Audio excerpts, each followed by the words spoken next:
Hi, Keris here. I am recording this video to say a little bit more about why I'm doing this, basically. I have tried to do this on so many occasions and for whatever reason I've stopped, and I feel like I really need to do this. So basically, I need to lose weight. I am considerably overweight. I currently weigh 292 pounds. I am 5'7". Yeah, I need to get down to about 154. I'm just going to check my maths. I'm pretty sure it's 154. I'd like to get down to about 11 stone. I'm rubbish at maths. So yeah, 154 pounds. So that means I have to lose 138 pounds, which is a lot of weight. But this time round, I am feeling I'm in a really different place right now to how I've been previously. And in this video, I don't want to kind of touch on my my history with food habits, emotional eating, depression, anxiety, all the rest of it. I just want to set the scene, I guess, for this journey. And really, if anybody else is out there who is trying to lose weight but is finding it so hard, then please do join me. Please do follow along with me. I'm kind of doing this, I'm not doing it alone, but it feels like I'm doing it alone, right? It's such a challenging journey to go on. Real basic overview of the situation. I've been trying to lose weight for many years. The last time that I can remember that I felt comfortable in my own skin was when I was about 16, and I am 34 now.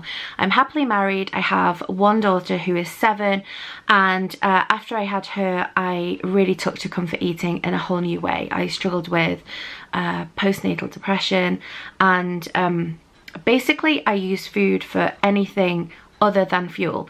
I use it when I'm happy, I use it when I'm sad, I use it when I'm depressed, I use it when I'm bored, I use it when I'm tired. Tiredness is a big one for me. But you know what? I am so tired, ironically, of being overweight. I am so tired of being in a body that, you see, here's the thing. I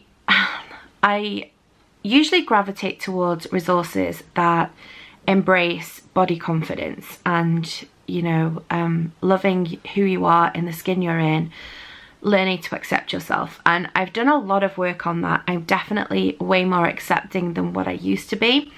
But in a way, I've been using that as an excuse almost to not become healthy. And really, that is what this journey is all about for me. It's not really about getting down to 11 stone. That's just kind of a ballpark figure.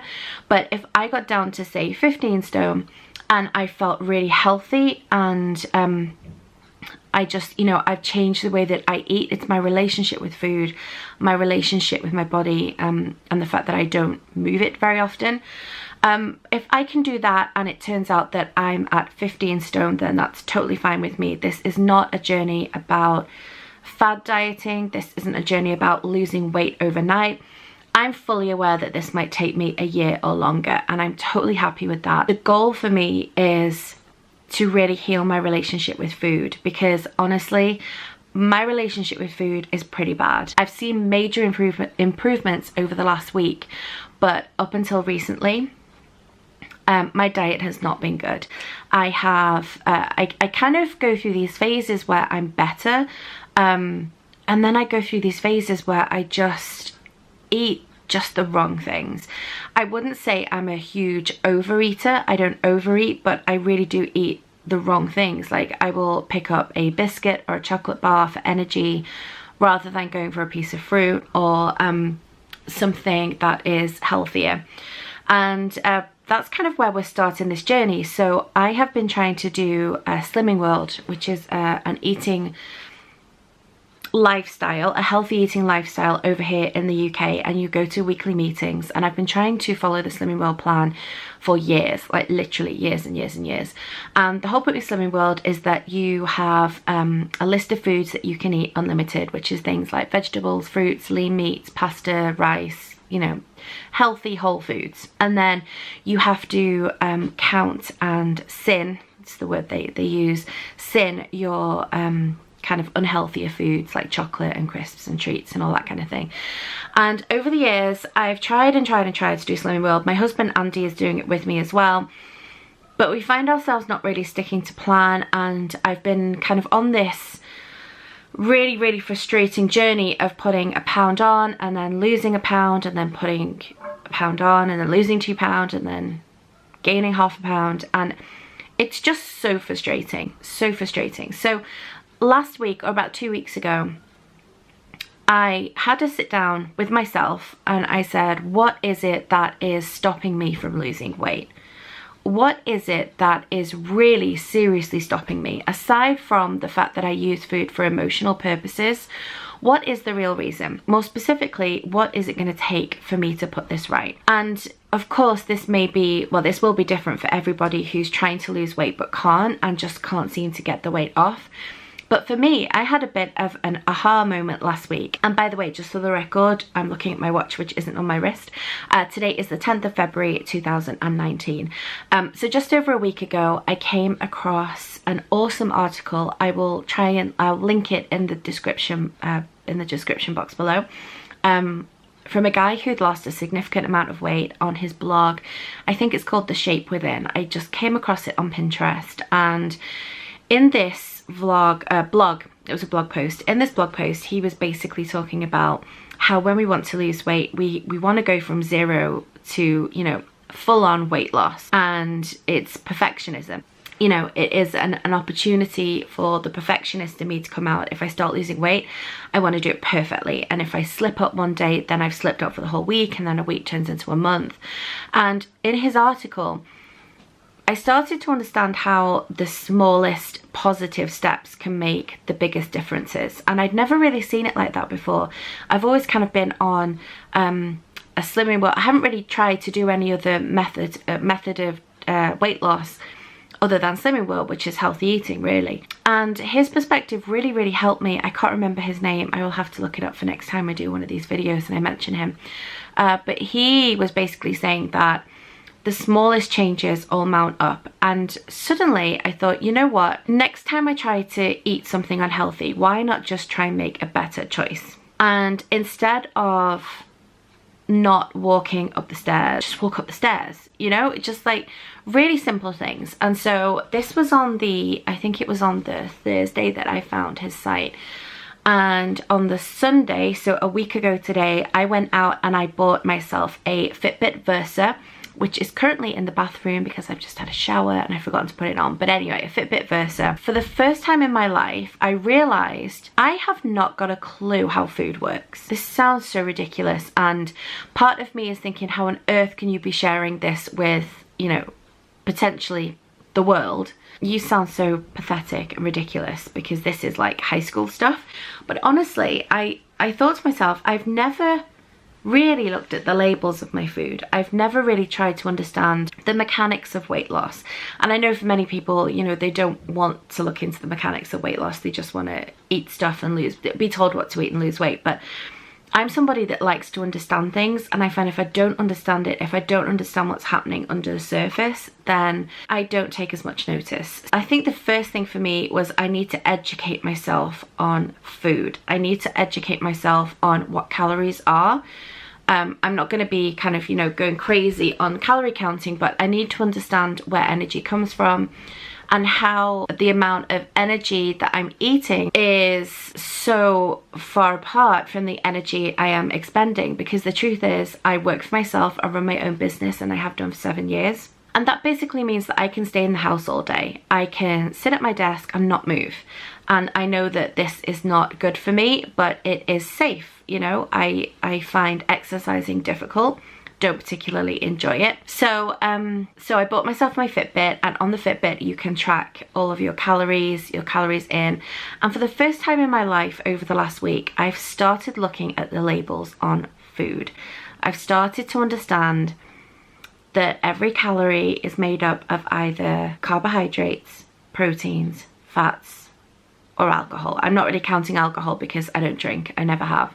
I've never ever understood it in this way, and this over the last week has opened up this huge breakthrough for me, huge breakthrough, in that so long as I have a 500 calorie deficit every day between what I eat and what I expend.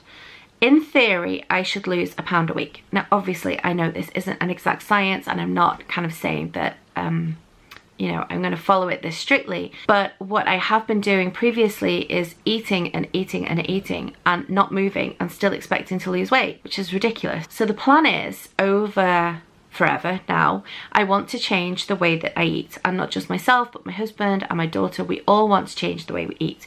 We want to be mindful about eating, and we want to be mindful about moving our bodies. It's really simple. I'm not following any fad diets. I'm not, if anything, I'm trying to go more plant-based. I'm by no means a vegan or a vegetarian. I do eat meat, but I don't love eating meat. So I feel like a move towards a more plant-based diet would be amazing for me. And I've known this for years because I am a brand identity designer by trade, and I've worked with so many amazing raw food chefs and coaches over the years through my business, and I've had the privilege of seeing behind the scenes in their lives and the difference that raw food has made to them, and it's awesome. I'm just nowhere near at that stage yet. Like, I think I could potentially become a vegan, but I don't fully yet understand why I would make that choice. And right now my only focus is on eating better food, making a better choice. If a better choice in the moment is a protein bar as opposed to a chocolate bar, then that's good enough for me. And alongside that, I'm becoming very mindful of my calories in versus my calories out, with thanks to my Fitbit Versa. And I know, again, that's not an exact science, but it's, for the first time in my life, it's giving me an indication of where I'm at every day, and I'm finding it so empowering. And then the other thing is that I am basically a couch potato. I dislike exercising because I am overweight. And this week I achieved something major. I joined the local gym. I joined it with my friend Joanna, and Andy, my husband, is going to be joining as well. And I can't believe this, I've been to the gym this week 3 times. Like, that's insane, really insane. And again, this isn't about me going to the gym, you know, doing some weights and hoping that I'm going to change overnight. All I've done in the gym so far is walk on the treadmill. I walked on Thursday for 30 minutes. No, Friday for 30 minutes. Then on Saturday, yesterday, I walked for 40 minutes. And then today, this morning, Sunday morning, shock horror, I walked for 45 minutes with a bit of a gradient. And yes, by most standards, that's nothing. You know, there are people in the gym doing insane, you know, feats of, of human strength. But for me, just getting dressed in clothes that I don't particularly feel comfortable in, getting in my car, driving to the gym, walking up the stairs to the gym room, standing on the treadmill, logging in, and just standing there and walking for 45 minutes it's just huge. It's everything. And if I can just commit to doing that every day in the morning, I think that it would help me massively. And this is what I was talking about, making small, better choices, as opposed to making major lifestyle overhauls. I'm not someone who is going to start, you know, I'm not going to start doing like cross trainers and rowing bikes and all that kind of stuff, maybe later on. But the truth is, I don't like exercise. So I'm trying to find a way to do this that feels fun to me. And the treadmills have televisions. So I was watching my favorite TV program this morning. I had my really cool new pink Bluetooth headphones on, and I felt good. I felt like I was doing something for my body. I felt like I was moving in the right direction. So that's the plan. I'm going to weigh in every Tuesday because that's the day we go to Slimming World to get weighed in, and we are still going to do that until further notice. So it will be my first full week of eating better, making better choices, and exercising on Tuesday. So I will find out what my first weigh-in is on Tuesday, and if anyone does want to join me, please do. I would so love to connect with other people who have had eating issues throughout the years and are desperately trying to do something about it but find it really difficult, and who will appreciate an approach that focuses on small steps as opposed to grand gestures that are just not sustainable. Sustainable weight loss and a healthier lifestyle is what I'm working towards. And yeah, my intention is to vlog throughout this journey. I would just love nothing more than to be able to to film a video in a year's time and show how far I've come, and this time really work at it. And I think, as I say before, I kind of kept falling into this mindset of you need to be happy with who you are and in the skin that you're in, and yes I am, but no I'm not. You know, I hate going clothes shopping. I feel embarrassed all of the time. I get out of breath really easily. So it has to change. It has to change. And this time, with this kind of make better choices approach, I think I might have found a way to do this that is sustainable. So any questions, leave them below. I can't promise or predict where this journey is going to go. I just know that I'm going to give it my all. Yeah. So anyway, I will speak to you soon, and I would love to hear from you in the comments below.